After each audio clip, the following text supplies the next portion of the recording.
Nice. Thanks for coming, guys. This is busy. I like this. It's really nice of you all to choose this show. Has anyone seen this show before?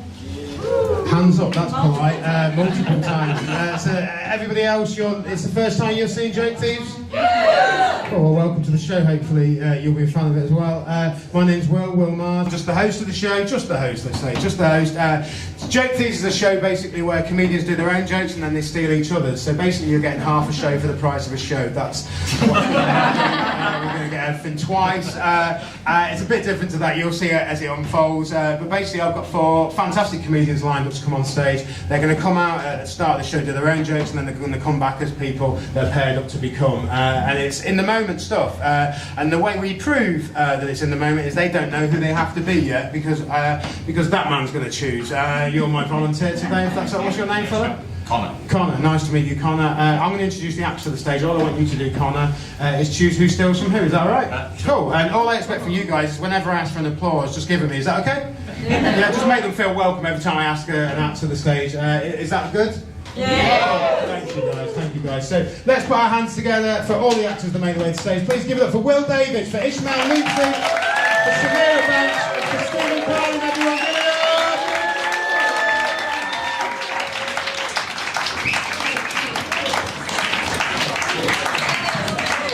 So here's the Connor, I'll tell you who's who so it makes it easier. Furthest from me is Will, next to him is Ishmael, next to him is Steve, and right next to me is Samira. So let's take Will as your start point. Who would you like to pair Will up to be in a few minutes' time? Would it be Ishmael, Stephen, or Samira? Samira. So Samira is going to become Will and vice versa, which means Steve is going to become Ishmael and vice versa. That's the pairs. Give them all a huge round of applause as they make their way back off the stage. Nice one, Connor. Thank you for doing that. That's just literally so that you know when they are pretending to be each other, it's genuine improv. I don't know if you've seen improv, but none of the rest of the improv is improv. This is real. They've not rehearsed it, and so when they do come back doing that part, just know that and give them as much love as you can because it's really hard to do this show. So up first as themselves, because we've got 8 performances. The first 4 will be themselves, the next 4 will be when we mix it up. Up first as themselves. Please put your hands together, raise the roof, give loads of love for the wonderful Will Davies, everybody!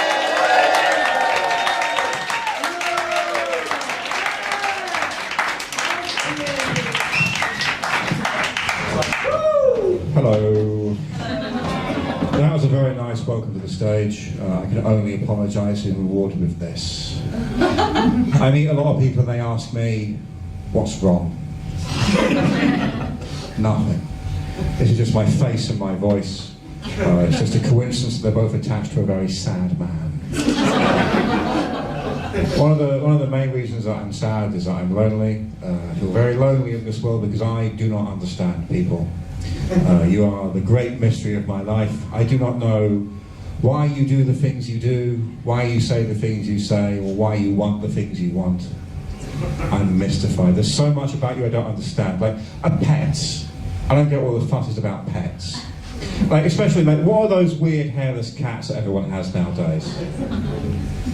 Babies. I don't get what the appeal is. They shit everywhere, they cry. Actually, as an aside, I do not think that parenting is anywhere near as hard as you all make out. Because I meet a lot of new parents and they come up and just go, no, this is our eldest. And I know loads of people older than that. Try harder. I don't understand a lot of your rules. I don't understand why you do the things that you do and all the expectations you have of me. I live in London, which is sort of a very metropolitan place with a lot of expectations, a lot of rituals. I was recently inducted into one of these rituals that I have very mixed feelings about when I was invited to my first ever sex party. I did not realise how many rules there are about a sex party. I made a series of very devastating mistakes. The first mistake that I made was that I turned up on time. It is, I don't know if you've been to a sex party, but if there's any party to which you should be fashionably late, it's the sex party. It's very awkward being at a sex party on your own for a number of reasons. One, you can't really have a party with just one person, and you definitely can't have sex with just one person, and God knows, I've tried. at some length. The second mistake that I made was being my usual charming self, because I was very hurriedly introduced to the second person to arrive at the sex party, who was a gimp, and I spoke to the gimp for 20 minutes about motorways, which is one, not a subject I know anything about, and two, not a subject that the gimp was interested in. After 20 minutes of that, he made a hasty exit, and I went to the bar to get a drink, where I discovered my third mistake, which was to turn up to the sex party dressed like this. I don't know if you've been to a sex party, but there is not really a dress code, but there is an expectation, which the drag queens filled me in on when they bullied me relentlessly for being dressed too kinky. And at that point I decided that the sex party wasn't for me, so I went home, neither having had any party or any sex. And I have not been invited back to the sex party since, or to any parties, or to any sex. Which I think is in everyone's best interest. Anyway, that's probably enough from me, unless there are any questions. You have 30 seconds. No? Okay, good. In that case, welcome back to the stage, Will Mars. Let's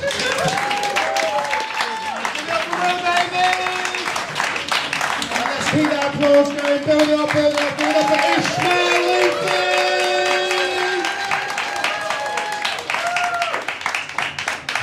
Wow, what's up? How you doing, Scotland? Yeah, okay, I'm happy to be here. I'm American. I'm just here for this festival. Yeah. I don't know if you should woo America. We're not doing too hot right now. This is how I know we're not doing too hot. I was back home a couple weeks ago, and this guy told me to go back to where I came from, and I wasn't offended. I was like, that's practical advice. Looking around, that's a good fucking idea, dude. Things are bad in my country. It's funny to say that as a Syrian and be referring to America. Things are bad in my country, America. But my life's pretty good. I got divorced this year. Hell yeah, divorce. It was easy. We were both poor. Poor divorce is easy as fuck. There's no property, there's no assets. Even the government's like, why are you telling us about? We don't even know about your breakup, dude. You don't even tell it. TMI. My ex-wife's yelling at me. She's like, I'll bring a fucking lawyer into this. I'm like, I gave you the Netflix. I don't know what else there is to divide up. It's interesting, now I'm a single guy, and there's new terms, there's new stuff in the world for dating. Love bombing. You heard about that? Yeah, I had to learn about it. This girl, she told me about it. She goes, love bombing is when a man is way too affectionate up front, and he says he loves you and wants to marry you, and it's not okay. And I hear that, and I'm like, you're just describing the way Arab men flirt.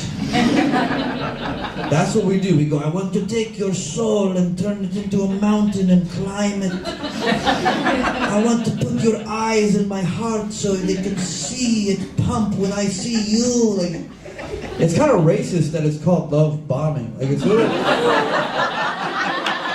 We're fucked up. That's our move. And they made it bad. I don't know. I mean, is it race? I think we're all racist. I think everybody is. I didn't always think that, but I lived in New York for a long time. I was on the train one night, and this guy, he pulled a knife out of his jacket, and he charged me. And I got away from him. It was the scariest thing that ever happened to me. I'm ashamed to admit, for months after that happened, I was terrified of Mexican men. I couldn't help it. My brain made the connection. I'd see Mexican guys on the street, I'd be like, oh fuck. I'd look in the mirror, I'd be like, oh shit. Which is not okay. It's not okay, you know? The attacker was white. Like, I don't know why. My brain went Mexican, but it's just how it goes. And that's, yeah, it's hard. It's hard to meet people and shit. I don't like being single, because I don't like all the situations you get in. I was dating a girl named Hank. Just a little brunette named Hank. And we'd have sex and she'd go, say my name. I'd go, no, I'm not gonna say it. And then I'd introduce her to my friends. I'd go, this is Hank. And they'd go, cool, is she trans? How does that explain it at all? The idea she would have transitioned in this climate, gone through that burden physically, emotionally, and been like, I'm keeping Hank. Hank stays. I don't fucking... Doesn't make any sense. But I like being a man. I mean, penises are the dumbest body part. That makes us stupid. The rest of the body is intelligent, you know? The rest of the body works together. It's like a computer. You can't even tickle yourself because your brain's like, that's us. You can't choke yourself. Your brain goes, we need oxygen, stop it. Then you put one hand on your own dick and it's like, who is this? Oh, shit. We getting pussy tonight. Alright guys, that's it for me. Keep it going for Will. Have a good night. Bye.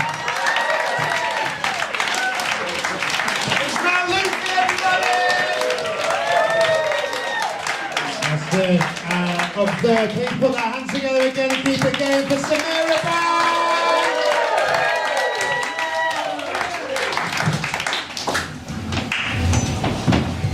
Banks?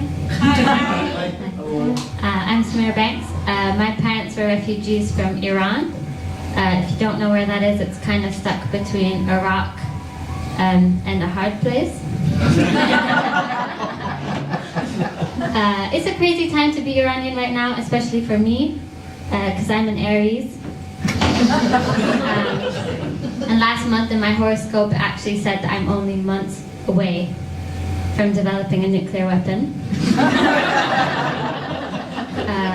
So I decided to get some, crystals to cleanse my energy, and it worked really well. But then it turned out it was just uranium. I had to get rid of that. My mom, she's becoming she's an Iranian mom, but she's becoming more politically correct. She's learned. She always used to tell me to go on a diet. She doesn't say that anymore. Now she says things like, well, things are pretty bad in the Middle East right now. Maybe you should do a hunger strike.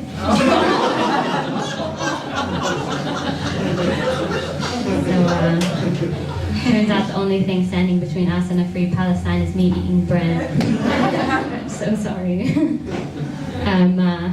My parents being refugees has affected me in a few ways, I don't recycle. Trying to fill the sea up with plastic so the refugees can just walk over. The Middle East and here we have a lot in common. Here you have something called murder mystery dinners, where you go to dinner, dress up, talk about who died, who did it. We have that in the Middle East too. It's called dinner. The murders are real, but the food is better. And there we have something called two truths and a lie. And I've heard you have that here as well, but you call it something different. You call it the news. There's a lot of fake news going around at the moment, a lot of Islamophobia. I heard recently people were saying that burqas are dangerous because there can be a man hiding underneath one instead of a woman. Which is crazy, right? So you guys thought there's just one woman underneath each of those? There can be 2, 3, up to 10. If they're really small, they stack them. Thousands. What I'm trying to say is that if you see fake news, don't believe everything you see. If you see a woman in a burqa, there's no need to be afraid. There's nothing to be afraid of. Unless you're getting into a lift with them. Could be more than 8 people in that lift.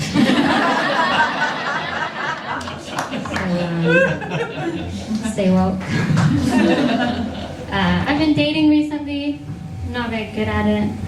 I tend to pick date activities that don't involve much eye contact, like mini golfing, or fencing, or reverse cowgirl, or a missionary with an autistic guy.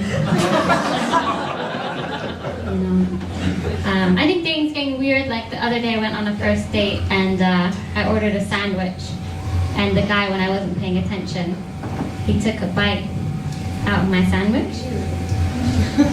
I was watching my drink. That's what I've been taught to do. And I realize that now, in the cost of living crisis, I don't think men can afford to spike anymore. Just think about all the costs involved. Like, first of all, you have to buy me a drink, then the drugs.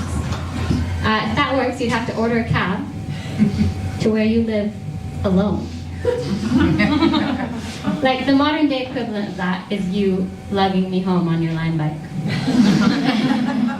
So now I'm just leaving my drink out unattended. So I think if I get spiked, maybe he owns a house. So my drink is right there. I'll leave you on this. I think dating's getting harder. I don't think it's all my fault. Like, recently I saw this ad for these condoms that have come out in different skin tones. So the poster's a bunch of different colored men holding different colored condoms. As a woman who buys condoms, how do I approach that? Should I approach it like a karate belt system?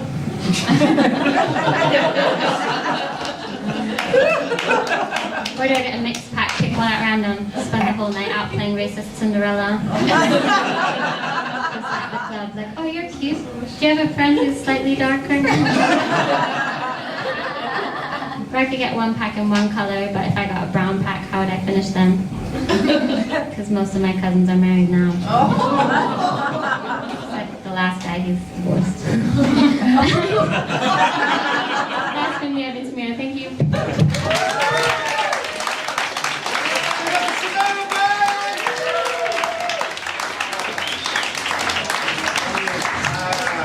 We've got one act left to go before we mix things up, so please put your hands together again, raise your roof, give loads of love for the wonderful Stephen Carlin!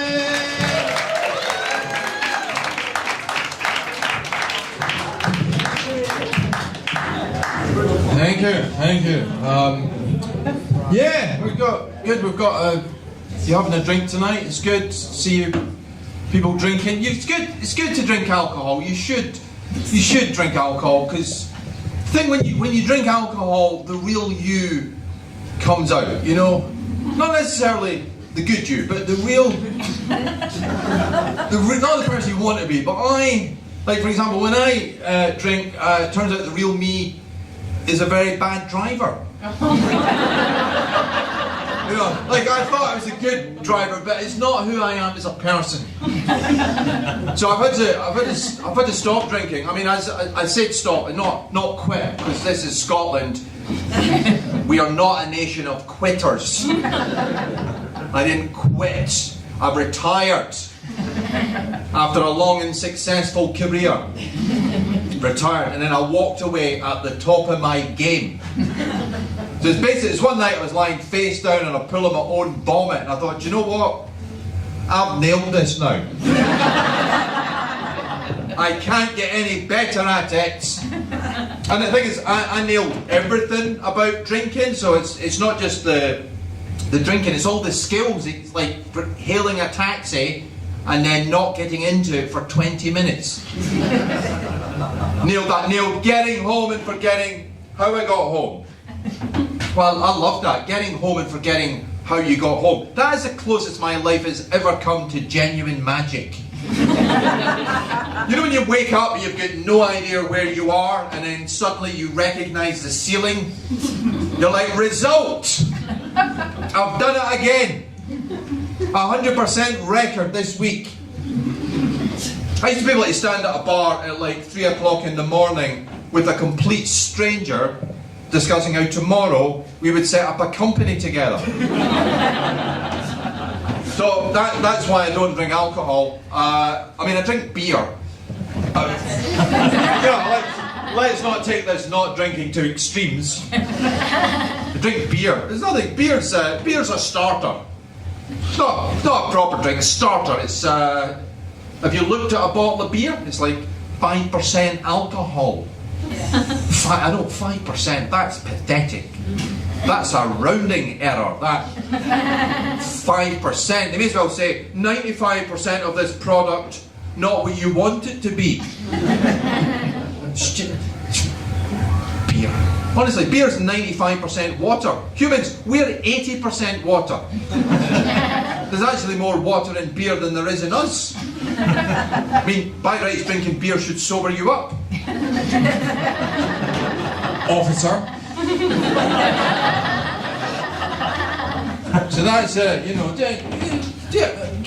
don't drink. Get on the heroin. Get on. Take heroin. Do we have any heroin addicts in this evening? We got. I mean, it's Edinburgh. I mean, statistically, half of you or something. Oh, sorry. Is it got a stigma? Suddenly, a bit offended about heroin. It does. Heroin does get a bad press, doesn't it? I mean, it's mainly negative heroin news. You never hear about the heroin success stories, do you? Somebody dead in a gutter. You don't tell you about all the tremendous work heroin does in Scotland, preventing a tidal wave of obesity. Politicians coming on the news going, Scotland's got a drugs problem, and you're like, no, it's got a pastry problem. Very much heroin solution. So I say, take heroin, and I don't know what to boast, but in Scotland we should hold our heads up high because we are European leaders in heroin deaths. We're the best in Europe, we're the best in the UK, we are carrying everyone else in the UK. Most of those heroin deaths are us, and you English better up your game, right? Because if Scotland goes independent, your heroin stats are going to go through the floor. So I'll tell you why you should take heroin, because it doesn't lead to harder drugs. Marijuana, the weed's the bad one. I don't know why everyone thinks weed's the okay one. It's like you're legalising the wrong one. Heroin leads to nothing. More heroin. Weed leads to bad things, like thinking your opinion's interesting. That's a bad side effect, isn't it? Like boring me with your conspiracy theories. Just give me a part and go, hey man, do you know the real reason the government bans marijuana? I believe it was to stop this conversation. Yeah, the government. Thank you very much. I'm Stephen Carlin. Cheers.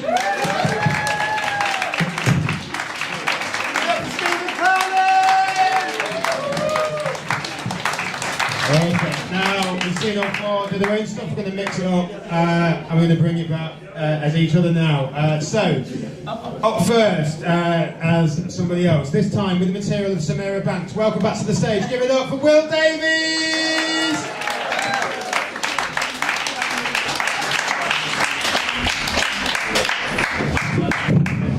Hello, it's me, the quietest woman in the universe.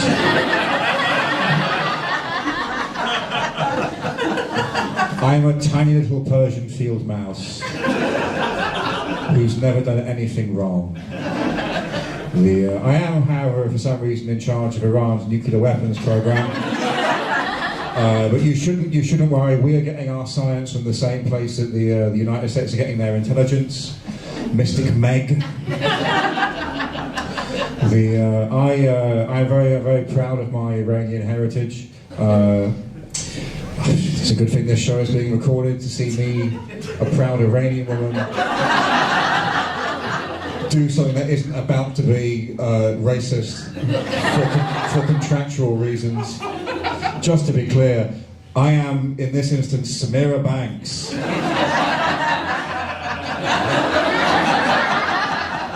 Yeah, I'm very proud of my Iranian heritage. People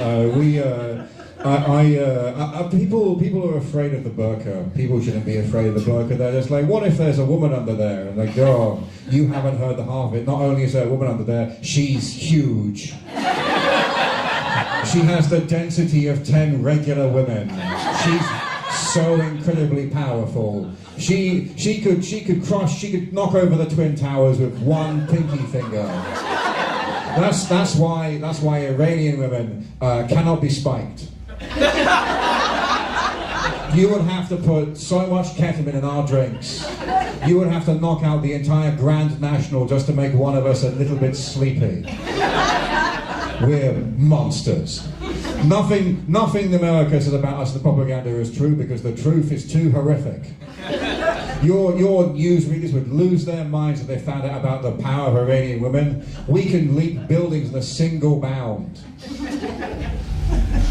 and other things that I've thought of, but keep secret. Because, and then this is the part of the set that I didn't hear, something. Because as discussed, I'm a tiny little mouse, the quietest person who's ever lived, and the show next door is playing pounding rap music. Anyway, I've been, to clarify, Samira Banks, and not a very racist Will Davies. Anyway, thank you very much. Please welcome back Will Miles.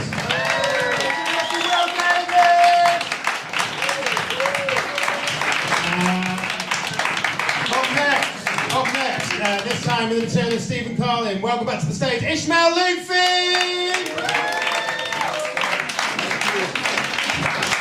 Hello, I'm Scottish. I'm a tall, bald and Scottish man named Steve Carlin. I'm an alcoholic, which is unique apparently. Very unique perspective in Scotland to be an alcoholic. A lot of people don't know about it, but I was good at being an alcoholic. You really find your true self when you're an alcoholic. You find out your real self. It turns out when I'm an alcoholic and I'm drinking, I'm a really bad driver, but a great paedophile. I'm a paedophile only when I drink. It's okay when you drink. I was nailing it when I drank. I was fucking all the different kinds of kids. Black ones and brown ones, all the different ones you'd ever want.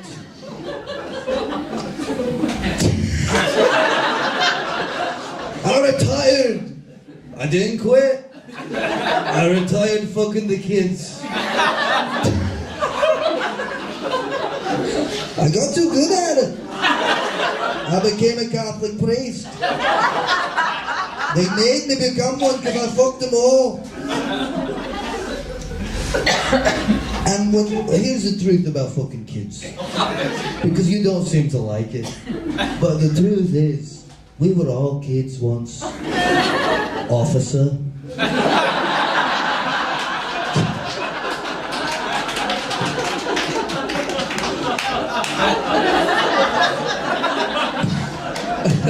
That's all I got. Keep it going for Will. Have a nice night. Bye, guys.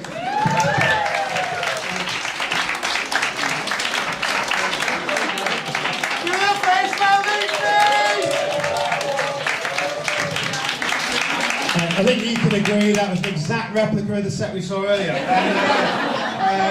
Up next, this time with the material of Will Davies. Welcome back to the stage, Samira Banks!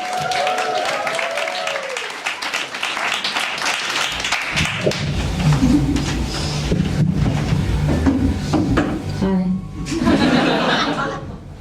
I'm Will Davies. I met my girlfriend on Reddit. Turns out she's a man. Don't know what's wrong with me. Everyone else seems to know. It's almost like it's painfully obvious. I feel chronically misunderstood.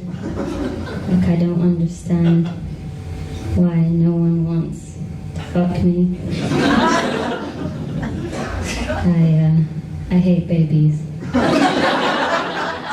Because it's a reminder that their parents had sex. And I don't know what that feels like. I was invited to a self-pity party the other day. Sorry, sex party. I met a gimp. The gimp was me.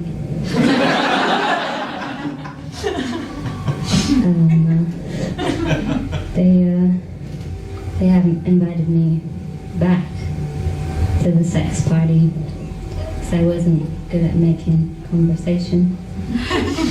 Kept walking around asking people, "Is that your eldest?"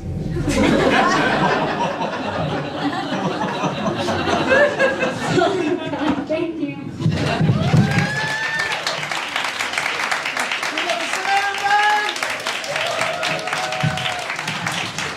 for just our final performance, this time with the material of Ishmael Lutfi. Welcome back to the stage, Stephen Carlin!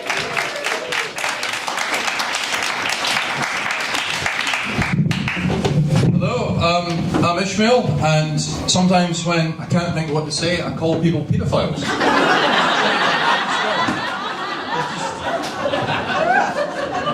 I even substitute paedophile for alcohol. So, anyway, I think it was that kind of behaviour that led to my divorce, to be honest. I'm divorcing. Well, I suspect my wife's divorcing me, but let's just... For the purpose of this argument, I'm divorcing my wife, and then I'm also deciding to divorce America at the moment. I'm divorcing all of America because I don't like it, so I'm hoping to get custody of Alaska. Yeah, so I'm getting divorced. I got custody of Netflix, but it wasn't the company, just the subscription, which is not as good. So, I don't like Netflix, no paedophiles on that. So, anyway, we've got a thing called love bombing. You heard of love bombing? We used to call it American foreign policy. I love you, alright? Bomb. I love you, Olivia. Bomb. That's what we call love bombing. And you know, I used to say, I'd like to take you out. And then I used to say that to a girl. I'd say, I'd like to take you out, and then I would send a cruise missile through her. She won't be doing that again. So that's yeah. So that's love bombing. I dated a woman called Hank. Oh no, Hank's a man's name. The mix-ups and confusion you would not believe. So. Oh my God! It was just like you would think I would have got to know it. You would have thought. I mean, I was the one that decided to go out with her, but even I started thinking of her as a man. It was just the point where I started to question one's sexuality just because of a stupid name, you know. Anyway, I look Mexican. Isn't that weird? I look Mexican. She's from Syria, but look, mate, it's like there's only so many faces in the world. So anyway, what was God thinking of? He was going like, just the same design template, Mexico, Syria. Anyway, I have started, because I've been absorbing the whole Trump anti-Mexican thing. I've started being racist against myself, right? I don't know. Because of the whole, I've said build a wall against myself. So I actually built a wall at the front door to my apartment, and now I can't get in to my own apartment, and I've now deported myself back to Syria. So, yeah. So that's I'd like to end on my penis because, and I've got the nerve to call other people paedophiles, but my penis is stupid. Doesn't this sound like an alibi being constructed here? No, honestly, it's just. I mean, my penis, if anything's got the mental age of a 5-year-old, I can't. Legally, I don't think it can be prosecuted in court. I just. No, it didn't. It doesn't know what it's doing, Your Honour.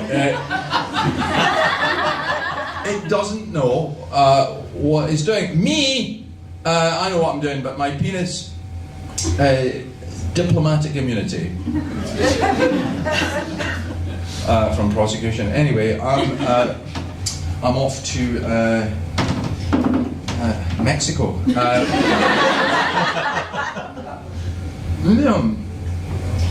Maybe I'm Mexican.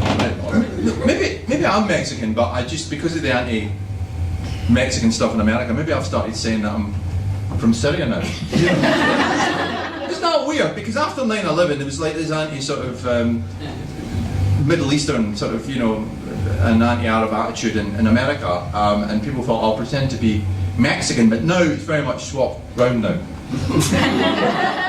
Since Trump, it's the other way. So now I'm actually Mexican. My name's Juan Cacanco. That's my actual. I love burritos, but I'm just now. I've adopted this Syrian persona to one to escape federal charges of paedophilia, but also to escape the anti-Mexican racism in America. Thank you very much.